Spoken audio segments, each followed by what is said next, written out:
Hi, everybody. This is Bob Olson with Afterlife TV. This is where we search for evidence of life after death. You can find us at afterlifetv.com. You can see all these videos. There's a whole bunch of them there. Today, I'm giddy. I'm so excited about this interview. We are going to be chatting with the author of many books. The beginning book that started this whole process, this whole journey, was Many Lives, Many Masters. And his name is Dr. Brian Weiss. Brian, thank you so much for joining us today. I'm so excited. Thank you. Me too, Bob. It's a pleasure to do this program with you. Well, that's great. And let our audience know, is this the first time you've used Skype ever? It's the second time I've ever used Skype, the first visual. Hey, all right. The other was just audio. This is a first for Dr. Brian Weiss right here. Right. Everybody is sharing in that. And listen, I want to say I can't believe that it's been a year since I saw you. We were on the Caribbean cruise. It was a Hay House. I think it was an I Can Do It, wasn't it? Yes. Yeah, it was absolutely wonderful. And I can't believe that a year has gone by already since that was the last vacation I took, now that I think of it. So I think I might be in a little hot water with Melissa. I gotta let her know that it's time for us to go on another cruise or something, don't you think? As soon as we finish the interview, yeah, you can go off on the cruise. All right, we'll do that. Excellent. Well, listen, just in case people don't know, I'm just going to list off some of the books you've written. First of all, Many Lives, Many Masters. This is the book that so many people have started their journey with. I mean, I'm sure millions of people. I actually put up a post.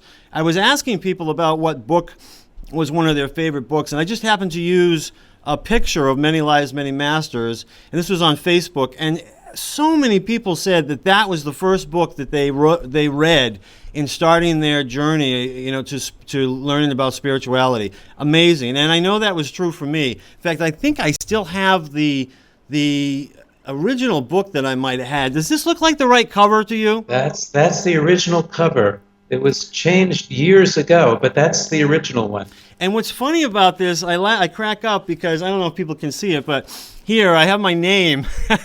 And, this is one of those books that you lend to people because you're so excited about it, you want people to read it. But I think I had a few copies that didn't come back, so I finally put my name in it, and I was like, hey, I want this one back.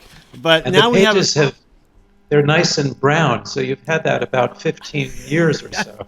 Well, and I was looking at the copyright date. It says 1988. Is that the date that it came out? Yes, 1988 is when it first appeared. Well, I was thinking about how fascinating that is. I was 3 years out of college. I was working as a private investigator. I was investigating, murders and all kinds of things like that. And I was thinking about, here you were, a psychiatrist working as a hypnotherapist, investigating murders from past lives and other things. Yes, exactly right. There's some parallels there. We're like twins, you and I. You're like the more successful, better-looking twin, but hey, we're kind of like twins. We like the same shirts, I noticed. Melissa always gives me a hard time because I have to have the button-down collar, and she's like, you and Brian Weiss. I usually do, but here, being in Miami, where it's 80 degrees and beautiful, even though we're doing this interview in the middle of January. Yeah. I can wear this and walk outside with this, so we're both wearing green. And we planned that, didn't we? We just to let everybody know. Some of the other books, Through Time into Healing, Only Love is Real, Messages from the Masters, Same Soul, Many Bodies, Mirrors of Time, Meditation, Eliminating Stress, Finding Inner Peace, and you have a card deck, Healing the Mind and Spirit. You've been busy, apparently. Yeah, yes, I think usually those books have come out about every 4 years or so, but it's been 8 years since the last one, Same Soul, Many Bodies. But wow. Right now, I'm working on another book, a new book with my daughter, Amy, and that book should be out in the fall of 2012. So beautiful. We're very excited about that. I don't blame you, and that's great. That's exciting that you get to do that with her, do that with your daughter. How much fun is that? And what's that book going to be about? It's called Sometimes Miracles Happen, and it's about stories that people have written and sent in to us about their experiences in workshops or in other places, amazing and life transformative experiences that they've had. And then we use these stories as stepping stones into the philosophy, the understanding of our higher spiritual nature, how to heal illnesses, both physical and psychological. So it has about 100 wonderful stories that we've culled from hundreds and hundreds that were sent in to us. And I think that's the strength of the book. And then my commentary on each story, that's sort of to integrate everything and put it into its proper place. Well, I mean, I know everybody wants to hear your commentary on it, and because I got to give a shout out here to the Facebook fans and the Twitter followers. I had told people ahead of time that I was going to be interviewing you, and said if you'd like to suggest some questions, go ahead. Whole bunch of people did, and so there's a lot of people who want to know what you think about all these things. So, it's vital that you put that in there. No question in my mind. Today, I wanted to, how do you interview Dr. Brian Weiss about past life regression? I mean, we would need hours to do that. We don't have hours. This is Afterlife TV, and I thought, we'll try to focus in on what does past life regression teach us about the afterlife, but we'll sway off a little bit from that and see where it goes. This, I like to keep these things sort of organic and let them go where they're supposed to go. But I have some questions written down, a lot of them that I sort of morphed from questions from Facebook and Twitter, those people who suggested some, and I just decided that I would start with this I'll start sort of with some easy stuff, and we'll work more into the complicated as we go. But, one of the things, I did an interview recently and with someone who had a near-death experience. Her name is Anita Morjani. I don't know if you had an opportunity to meet Anita yet, but you will. She's going to be a Hay House author starting in March. In her near-death experience, she talked a lot about how there's no time. There's just no time in that other realm. And so, considering that there's no time, I wondered if how that works as far as your clients putting in order. Obviously when there's dates, we can go by the dates. But have you ever had a client who has said, or even heard of anybody who has said that they actually had a regression into their very first lifetime? Is that even possible? It is possible. Time is complicated. As I think about Anita, I did meet her very briefly at a reception, but I really didn't get a chance to talk to her at length about her experiences. Yeah. My experience with time is that when you float out of your body after the death of a physical body in a past lifetime, then time disappears. It's just a property of the physical dimension, this earth school, this earth plane. So that people go back to other lifetimes in the past, maybe their first lifetime, maybe not. It doesn't really matter. It's where the lessons are and what they need to learn to feel better, to progress spiritually in this lifetime, to get rid of symptoms, whatever they need. They'll go to those lifetimes that are important to this lifetime. Sometimes it's the first, sometimes it's the 100th or the 1,000th perhaps. But one of my books talks about going into the future too. Because if there is no time, then in one way all of these are parallel dimensions or alternative universes, different words describing similar concepts that modern physics has taken up now and explores in great depth about when they're studying these subatomic particles and things happening beyond our comprehension, really, because, say, one particle changes its charge or its vibrational pattern or its rotational pattern, and another particle at the other end of the universe simultaneously reacts to that. Well, there's no time delay in this happening. So some people think that all lifetimes are really simultaneous. Right. I find that when we're living our lives here, learning our lessons in this difficult school, because here we have physical bodies, that it is easier to think of life as flowing from past to present to future. Yeah. That helps us to orient ourselves here. On the other side, there's no time. I really believe that. But we'll find that out when we go there. Yeah. It's hard to fathom not having a first, I kind of picture, me as the soul, wherever in the other realm, and going, okay, I'm gonna have a lifetime somewhere, and we're gonna get into that a little later as to the different ways we can do that. But we'll say I'm gonna have a human lifetime. I always wonder, what is the first? How do you start? Where do you start? But with that question also comes, and a lot of people wanted to know this, is where does it end? Is there ever a point where we stop having reincarnations of any sort?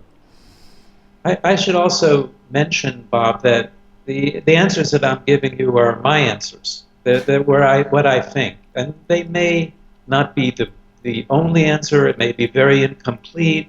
It's sort of like the old fable about people feeling the elephant and then being asked to describe the form and shape of the elephant.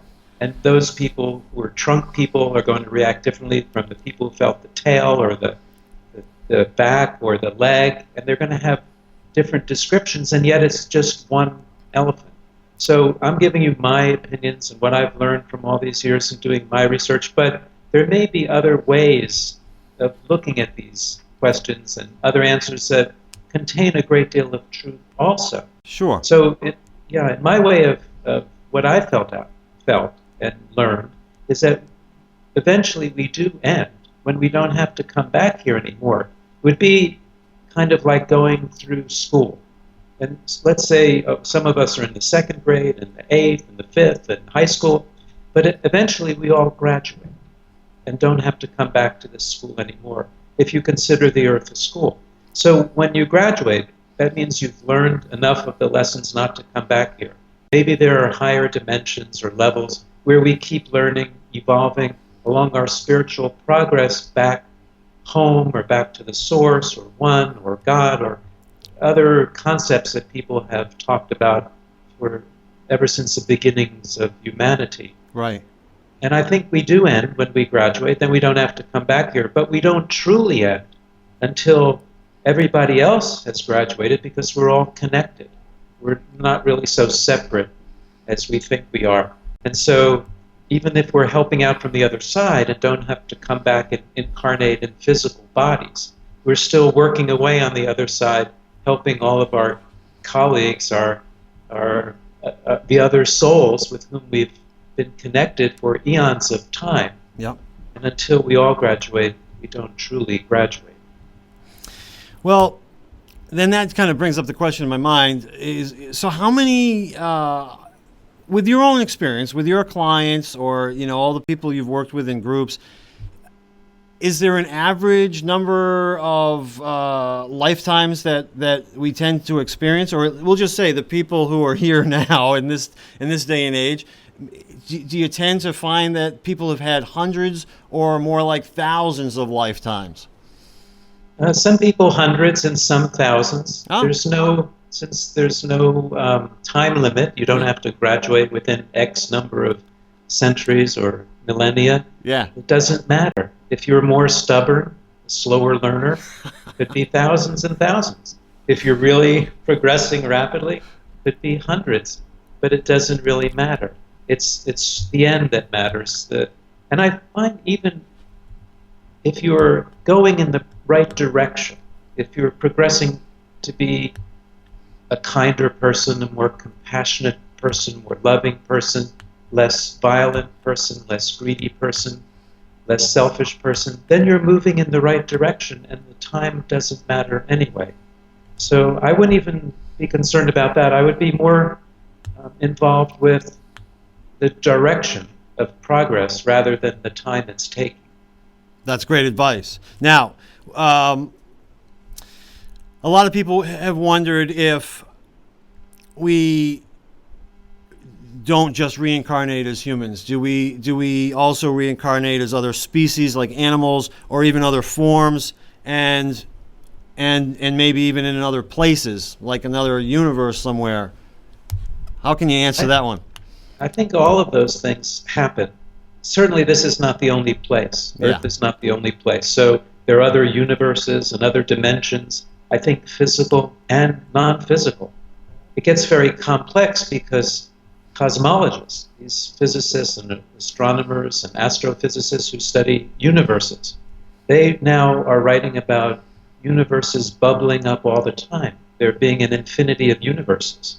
And that's why a possible infinity of parallel lifetimes too. Yeah. So it may be much more complex technically, but I wouldn't worry about those things or get caught up too much in those intellectual and technical complications, even though they may be absolutely correct and true. Right. We're still progressing along this path. So we do progress in alternative universes and other physical dimensions or non-physical dimensions. I think we've been animals, we've been everything.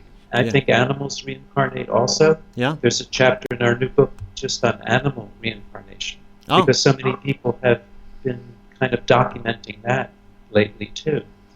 But I think that when you become a human, you tend to stay a human. I haven't found people being punished by being sent back into the animal kingdom because they were too violent in this life. So I think there's more of a progression to this level, and then this is where your lessons will take place after that point of time. Now, this may not be what's written about in Hindu philosophy or Buddhism or some of the Eastern religions, but I do feel that we all reincarnate. We can change in state and kingdom. If you want to feel what it feels like to be a horse, you can go into that consciousness too, because why should we put limits on our consciousness or our soul? We can do those things. But I think that once a human, you seem to stay a human, because that's where the lessons are now. And the lessons apply to relationships. You know, we have soulmates, we have people with whom we travel through time together. Mm-hmm. Even though we're connected to everyone, there may be core groups that we're more closely connected to. For example, you may have reincarnated with Melissa 500 times, I don't know. Right. In different ways. She may have been your mother, your son, your grandfather, and you to her also. And that's how we develop in groups, even though we're connected to all other beings as well. So I think all of those possibilities that you listed happen. So understanding that, we all know that our population seems to be growing. We hit some new record recently, fairly recently, and so it makes me wonder if having a human life on Earth is like the new big fad for souls up there. Is that kind of what's going on? In a way, yes. It's become a very hot school, very popular. Yeah. That way. I shouldn't say hot anymore with global warming, but I mean popular school. So souls are attracted here because you can accelerate your spiritual progress on the earth. Again, I'm just talking about my own work. Yeah. Because here we have physical bodies. So we have relationships, we have death, loss, illnesses, diseases, difficult school. A great deal of possibility for suffering and pain and grief. And this makes the school, even though difficult, a place where we can accelerate our spiritual progress because the lessons are right there. To be kind, to be compassionate, to be loving, to learn about unconditional love, to be nonviolent, to be non-selfish, all of these things. So yes, and I think it's very important what you just said and asked in that question, because some people have told me, well, I've stopped reading your work when I realized that the numbers don't fit, that there are more bodies than ever before on the earth, as you mentioned. Yeah. Well, where did the souls come from? Well, now since you and I have been talking about it, it's clear that souls can come from other universes or other dimensions. Earth is just one small place in a myriad of places and dimensions. Yeah. And so this is not the only school, the only place where souls exist. Yeah. And also souls can split and have simultaneous experiences. There are many answers to that question. When people give me a chance to answer the question, I would say, don't stop reading, don't stop learning, don't stop growing, just because you have an intellectual objection, because perhaps there's an answer to that. And in this question of where do the souls come from, everywhere, the answer is right there. Yeah. So I'm not the kind of person that would talk over other people. I wouldn't be good in like the presidential debates because I'd just be standing there listening. I'm not very aggressive that way. Right. And so when they give me a chance to answer, I give this soft and long answer with possibilities. But oftentimes they've walked away by that time. So well, you know, but that, you know, that's what I think so many people like about the way you give your answers, is because you're not forcing it on anybody. You're not trying to shove it down anybody's throat. You're just talking about your own experiences from book one. You know, just talking about your own experiences, sharing it with other people, not even to necessarily tell them that this is the way it is, but maybe more to inspire them to go out and have their own experiences so that they can find out for themselves. That's the way I always saw your work, actually. That's the best way to teach, I think, too, is you inspire or lead people to have their own experiences. Yeah. And since experience is stronger than belief, once they have experiences, it starts to open their minds. When their minds open, then they can learn new things, because a closed mind will prevent you from learning anything new or different. And so with an open mind, an open heart, then people can experience for themselves, and that helps them much more than my trying to force some piece of knowledge or of my own experience into them. And I prefer to lead people to have their own experiences. That's why I do the workshops, as you were mentioning, on the cruise ship or in other places, or I'll be in Boston where you are and work with John Holland in April. Yeah. Looking forward to that. Yeah. Because in the workshops, there's the opportunity for people to have their own experiences. Right. When they have their own experiences, then they know, and it starts that whole cycle. So you're absolutely right. It's to be a gentle teacher, I find, is the best way. That's right. That's right. And that's why you're still doing this so many years later, you know, because people enjoy learning in that way. You know, I just did an interview and we were talking about our souls planning, almost like this pre-birth planning before we enter this lifetime, and making these plans about what we maybe want to learn, what we want to experience. Do you believe in that sort of thing? Yes. I think it's a more continuous element. That is, when you die, at the end of a lifetime, you leave the physical body, you don't become extinguished. It seems, in just talking about what I find and what Raymond Moody and Elizabeth Kubler-Ross and the other researchers in the near-death experience write about, the body often, the consciousness, I should say, then floats above the physical body. Oftentimes it can look down and observe the scene that it has just left. Floating above, often finding a beautiful light that seems to be restorative and reassuring, and that the light sometimes is a family member who had died earlier or a spiritual figure, and then begins the journey after life. But that journey after life is the beginning of the pre-birth planning, because it's a continuous process. So I call it the in-between lifetime state. Right. It's not after death, and pre-birth is not really, are not two totally separate entities. So after you leave the body, you're restored by the light, you still learn on the other side. You're still integrating what you learned. You're feeling how your actions affected the people that you hurt or that you helped, magnified many times, their reactions. That's a great learning experience. And then you start planning your next life. Oh, do I have to learn to be less violent or more loving or more compassionate, or will I be a teacher or whatever it is? Yeah. It has to do with karma, that is opportunities for learning based on what you did in your past lives, your behaviors, your thoughts, and undoing that or learning from it, not punishment, but opportunities for learning. And then you start planning your life, your next life. And that is the pre-birth planning. So who you'll be born with, in what order, in what family, choosing your parents.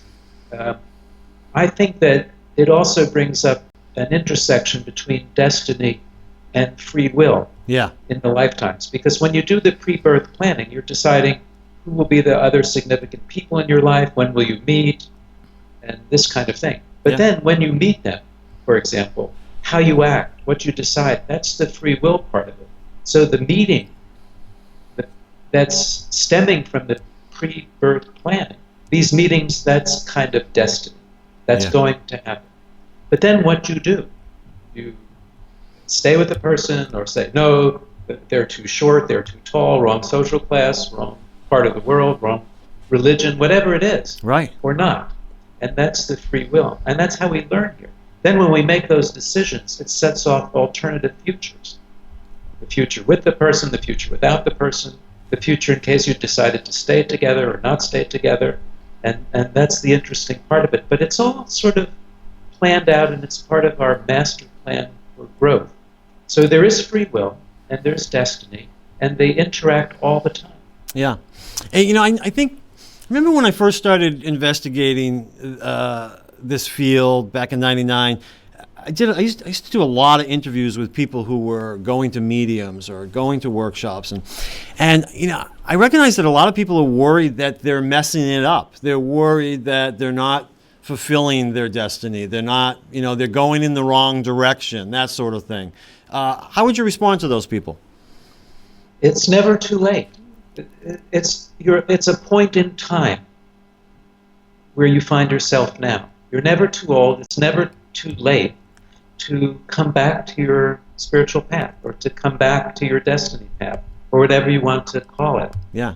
You can always learn. So the future is multifaceted.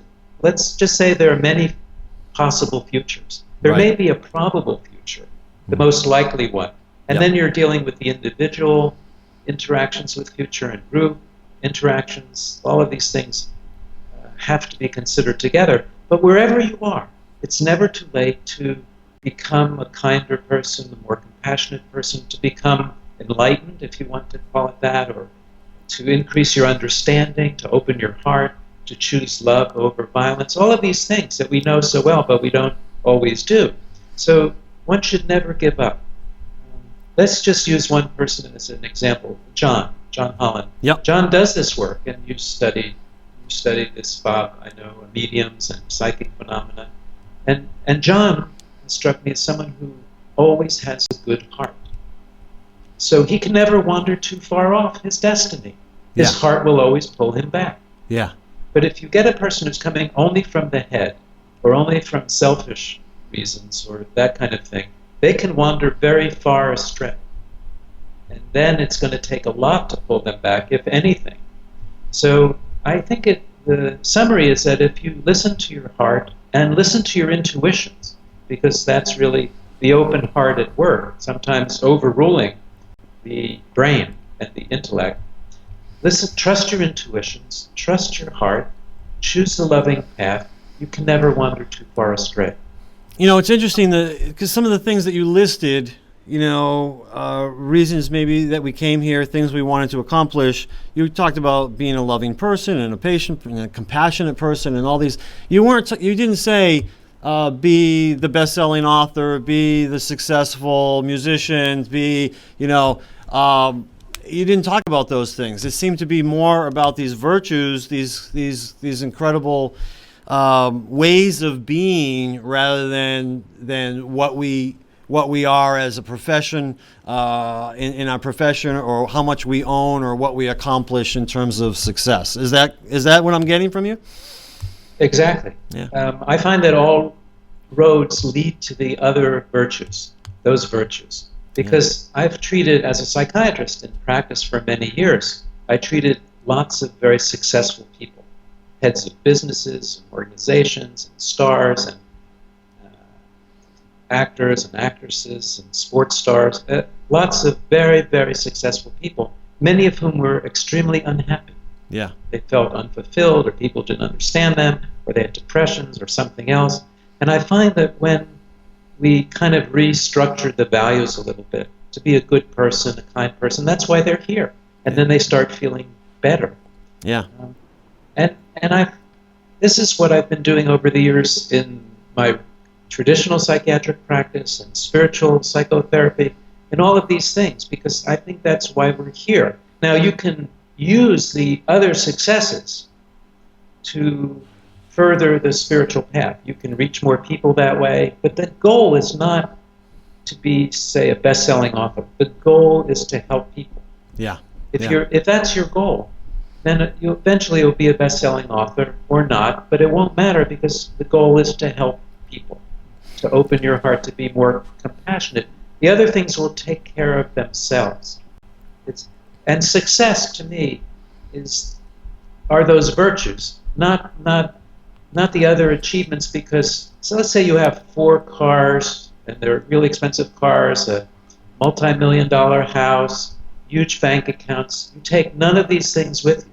Right. When you cross to the other side. Yep. You take your deeds, your actions, what you learned, your open heart. This is what you take with you. So those are the valuable things, not the things you're leaving behind. But money is not evil. It's not bad. It's just a thing, like other things. You can use it to do really good things in the world. Yeah. Or you cannot. I'm probably talking more about these things now because I'm in the middle of this book with Amy. And I'm writing about all these things. Now, the book's filled with past lives and healing and all of that. But the bottom line is always, and then that changed my life and transformed me. So now I'm a more open-minded, understanding, patient person. Or I'm a happier person. And so I'm looking now to the end result. Yeah. The end result is you have more happiness in the present moment. You're more satisfied. Your relationships are better and of a deeper quality. You have more joy in your life. You have fewer needs and wants because you're satisfied and you're happy. So I'm already looking at the bottom line, and I hope I'm not just jumping to that and saying, the other things aren't important, because sometimes they are. And the past lives are absolutely important because that was the means, those were the doorways that my patients at least used to find these higher states. Yeah. So I want to say that it's all part of the process, but I may be going to the bottom line, to the end result. Well, where past lives can be so, past life regression and learning about our past lives can be so therapeutic. A couple people had asked the question as to how come we don't just remember these past lives, and I wondered if it would just be too overwhelming, all those things in your head. Is that probably why? Yeah, absolutely. That would be one thing. Yes. If you've had thousands, or hundreds even, and you've been with many of the same people before, you can't go around saying, "Oh, I remember you from the 12th century when you hit me over the head with that rock. I'm not going to trust you now." And so in some ways, yes, it would be too many details, too much to carry around. But I think there's another reason too, and that's we have to see if we've really been learning our lessons. These same lessons we've been talking about here: compassion, kindness, love. These kinds of things. And if you're not violent because you remember that you were punished for being violent in the 15th century, that's not good enough. Yeah. But if you are non-violent now because you know that deep in your heart violence is wrong, or you know at a deeper level that spiritual beings, and we're all spiritual beings, not physical beings, but spiritual beings. Spiritual beings are not violent, then you've really been learning the lesson. So part of it is a test. Have we really learned the lessons? Another part is it would be too much to carry around all of those details. But on the other hand, more and more people are remembering their past lives. I've done regressions with thousands and thousands of people, and I've been training therapists.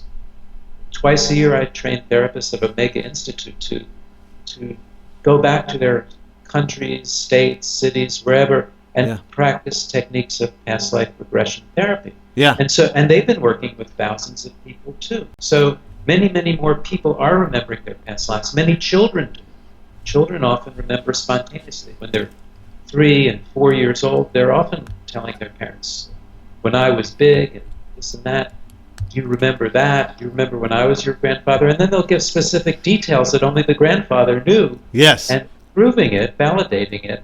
And so more people are actually remembering past lives. Yeah. There was a great book, Soul Survivor. Did you see that one where it was a boy remembered his past, a very recent past, obviously, as a World War II fighter pilot. Yes, and he knew all about the airplanes and other very technical details that a child would not know. That's right. Fascinating. How often do you run into that where the past life is so recent? I know there was a book by an author, a woman named Jenny Cockle. Is she the one who actually ended up meeting her children from the past life because they were still alive? Yes, I remember Jenny. I went up to the Phil Donahue show. This was in the 90s. No kidding. And I went into the green room. I was coming up as a consultant, but I didn't really know exactly what they would have on the show specifically. And there was Jenny sitting in the green room. She was 41 years old at that time. She was sitting with her 85-year-old son and her 81-year-old daughter, and they were treating her like their mom. Really? And she was, yeah. Yeah. She had remembered a past life in Ireland, and then she told me how that all came about, and the children are confirming this. Yeah, yeah. And it was an amazing story. It really Jenny's is an story. amazing story. Yeah. If people haven't read that one, they really ought to jump on that and look it up. Jenny Cockle. I want to know if it is possible. We know how therapeutic past life regression can be. Do people ever? Does past life regression ever cause issues because we'll say someone remembers themselves as a murderer or a rapist and now they just can't handle that sort of thing, or are there any other reasons why a memory like this from a past life would cause an issue rather than help? I haven't found that, Bob. I find that pretty much the symptoms coming from past lives, they're already here. Yeah. That is, if you were thrown off a castle wall in the 13th century and now you have a fear of heights, yeah, you already have the fear, the phobia. So when you go back and discover it, it takes away the mystery, and the symptoms often disappear, and often rather quickly, specifically with phobias. They can go very quickly. But that's why having some therapy background is useful in doing this sort of regression therapy, because if that came up, you found out you were a murderer, you would be able to handle it. It's not you now. It's different. We were all murderers, and we've all been murdered. We've been violent people, and we've all been victims of violence in our past lives. And I find that information is really already there at a deeper level. The symptoms are already present. If that behavior or those traumas caused any symptoms, then we can get rid of it now. So people have a much broader perspective when they're remembering past lives. And it's very therapeutic, actually. It doesn't cause symptoms. It takes the symptoms away. Now, if someone was to go to an event and have a regression as part of a group, or if they were listening to someone's CDs, I know you have CDs of your own, and they brought up or they remembered a somewhat traumatic past life.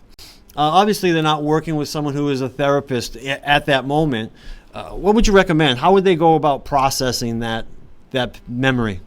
Right. Well, that doesn't happen very often because usually their subconscious mind is preventing that. They'll open their eyes or come out of the state. Yeah. It's understanding that hypnosis is not coma or something like that. It's just a state of deep relaxation and deep concentration. So you can come out of it at any time. Yeah. You never give up control to the therapist. You're never so deep that you can't come out of it.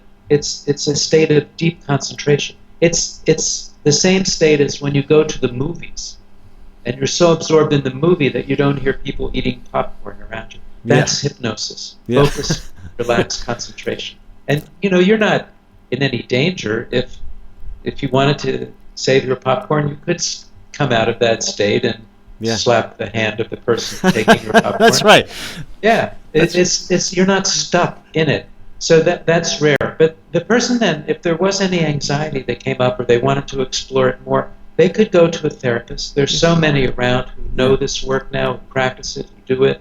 Yeah. And they could go to a therapist and explore it in more detail. That's right, yeah. Their memories, just like childhood memories. So, you may have had childhood memories, and they're there. They've happened. If you need to explore them to help yourself in the present time, to feel better, to get rid of symptoms that those childhood memories may be causing, you can either do that on your own or you can go to a therapist. Right. And past life therapy is just saying, well, the arena is larger. It's not just restricted to the current life. It doesn't stop at birth. You can go back farther in time, even into in utero states in this life and into past lives too, and explore that whole vista. And the techniques of therapy are the same. And so it's very safe.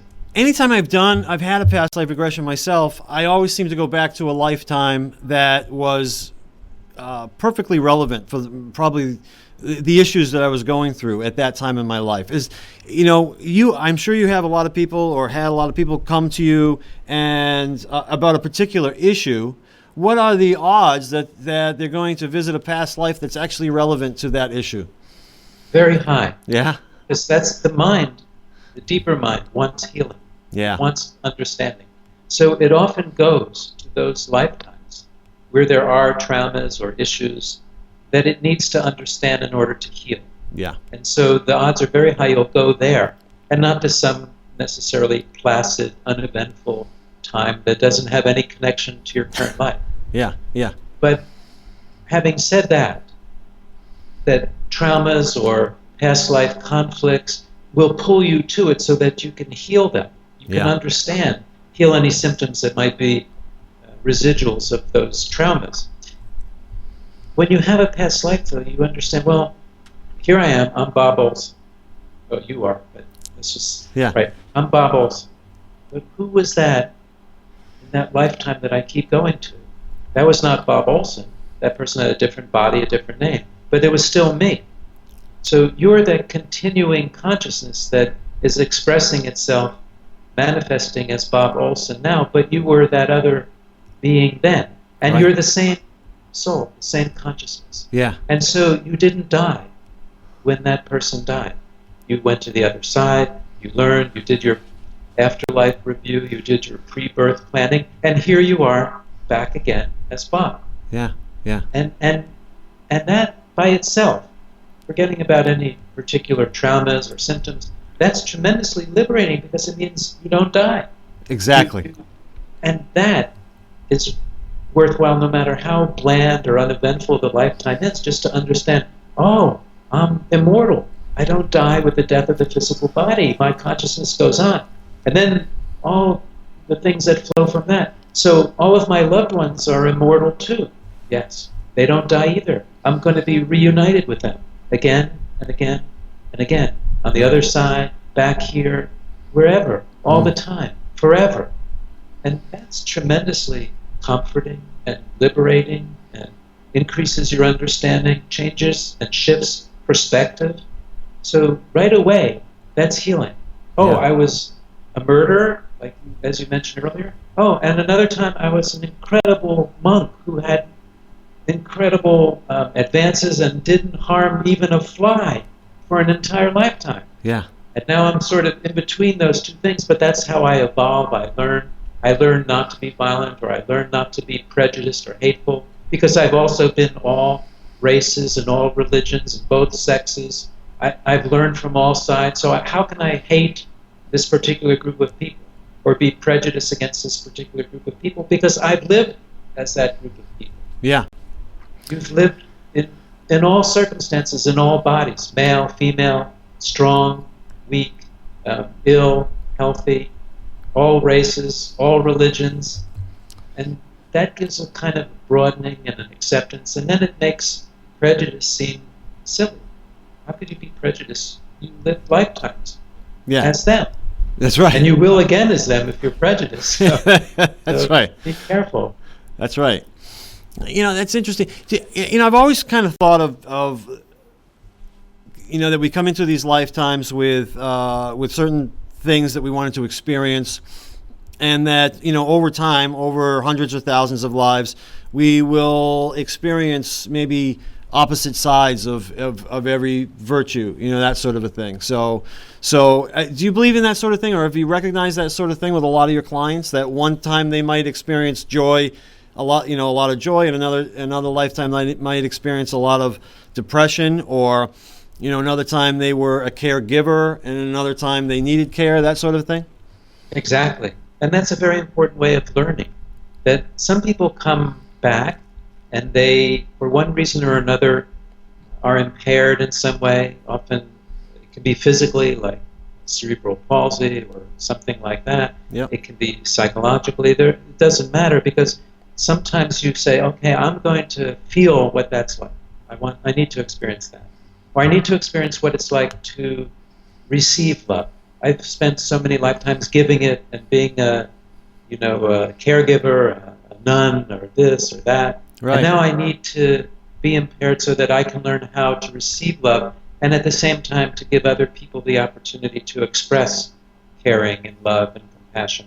Yeah. And so we do oscillate that way. That's part of our learning. Yeah. Absolutely. And I think that the end is still the same. The end is still to graduate at some level, and the oscillations lessen as you become more and more advanced. But that's not karma. That's just need to experience certain situations. Right. Something that you were just saying, just sort of the old phrase of people will often say, "Oh, he's an old soul," or "She's an old soul," or I always kind of laugh at that, because, I mean, what do you have to say about the old soul? People calling someone an old soul. Is there even such a thing? Well, probably not, but it's sort of a shorthand for saying lived a long time on the earth. Yeah. Old soul in earth years. Yeah. Because probably all souls are ageless, immortal. Right. That's the nature of spiritual consciousness, of Right. the source, of the origin. So if souls are ageless, how can a soul be young or Yeah. old? Yeah. It can't be.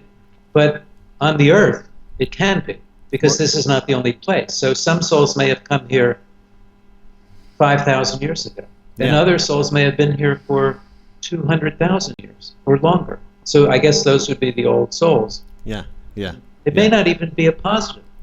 Does old soul mean you're flunking the lessons here? So you haven't graduated yet? You've been in school for 200,000 years and you have not graduated yet? Yeah, that's right. That's right. Another way of looking at it. So don't consider it a badge of honor or something like that.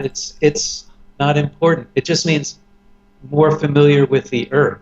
Yeah. Or less familiar with the earth, but not in the age of the soul. I always pictured if there actually were old souls and that was meant to be wiser, they might actually be coming here and having the more difficult lives. They might be, right. and they wouldn't appear wise to us. And we might think that they were a young soul, but when in fact they're an old soul going through a very difficult, challenging life. I guess I was saying it really doesn't matter. Yeah. Because an old soul can be very wise or not so wise. Yeah. It's just as how many years on the earth or how many times on the earth. And souls come from many different dimensions, but eventually they graduate. Now, some souls may have graduated and then come back here voluntarily to help other beings to graduate too, because that's the nature of the soul, as we talked about really early in the program, that we don't truly graduate till everybody graduates. Yeah. And so some who have graduated may come back and assume a physical incarnation voluntarily. Yeah. A corollary of your question is, I hear this from people sometimes too, is that this is my last lifetime. Yes. On the earth. This is my last life, my last incarnation. And that amuses me at a level too, because I always say, how do you know this? Oh, a psychic told me, or something like that. That's right. You can mess it up at any time. You can create enough karma or whatever you want to call it. And that pulls you back here, because then you have more lessons to learn. So you can't even begin to say this is your last time until you've graduated and you find out. Yeah. Until you've left the body. Yeah. And it's not important anyway, because as I just said, some come back voluntarily. Right. Because we need to help other sentient beings, other people and animals to progress as well. And so it's not important if you're an old soul or a young soul. It's not important if this is your last life or it's not your last life.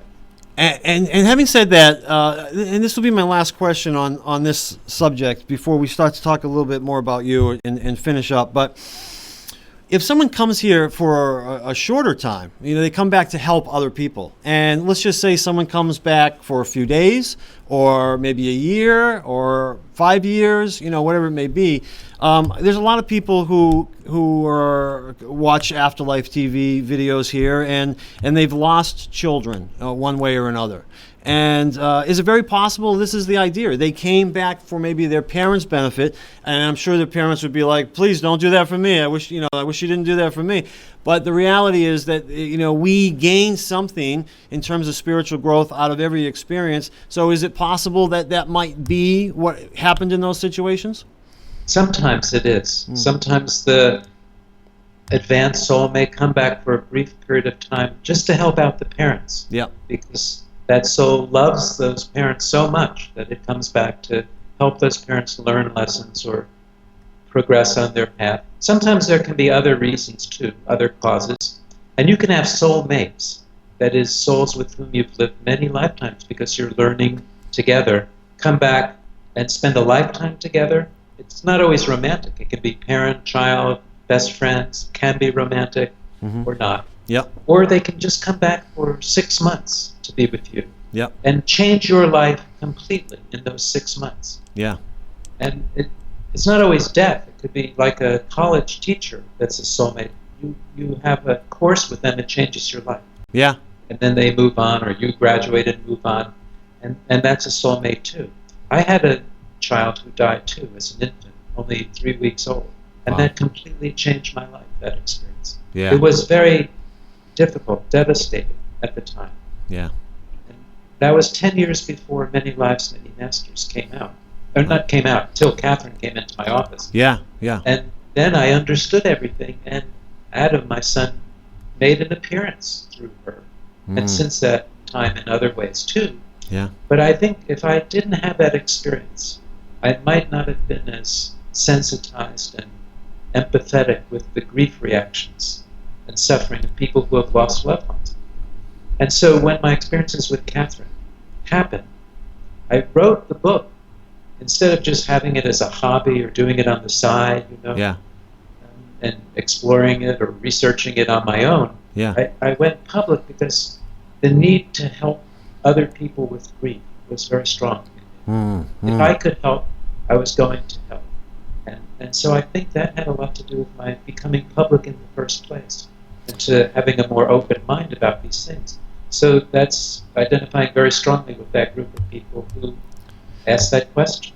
Well, I mean, first of all, what a powerful example, and thank you for sharing with us with that. And because I mean, that's a very vulnerable thing to have to talk about, and you've done that throughout your whole career. But what a perfect example of the question that I just asked, where you're able to bring it to yourself, and I'm sure people recognize, you're a graduate of Columbia and Yale Medical School, and I mean, you had a lot to risk when you came out with that first book, and so you can see that what you were feeling for people who had lost loved ones was very, very strong in order to risk everything. Right, exactly. Yeah. I was risking a lot because I was chairman of the psychiatry department at Mount Sinai Medical Center here, and a clinical professor of psychiatry at the University of Miami, and I was happy with that work and that my research in psychopharmacology and running the department, and I wasn't looking to change that, but it risked that whole thing. Yeah. And yet it was important for me to do this because part of me recognized I can help people not to have such profound grief. Yeah. I'm learning this incredible information and knowledge through her and then through subsequent patients that I had. I want to share this. And so that's why I took the risk. But if Adam, my son, had not died, maybe I would not have taken that risk. Yeah. Well, that's really powerful. I guess we'll end it on that note. I've gone over time a little bit because it's just hard to end this. Let me just say the website is brianweiss.com, correct? brianweiss.com. Yes. People can find out about these trainings that you do. They're usually 5 days long, correct, at Omega?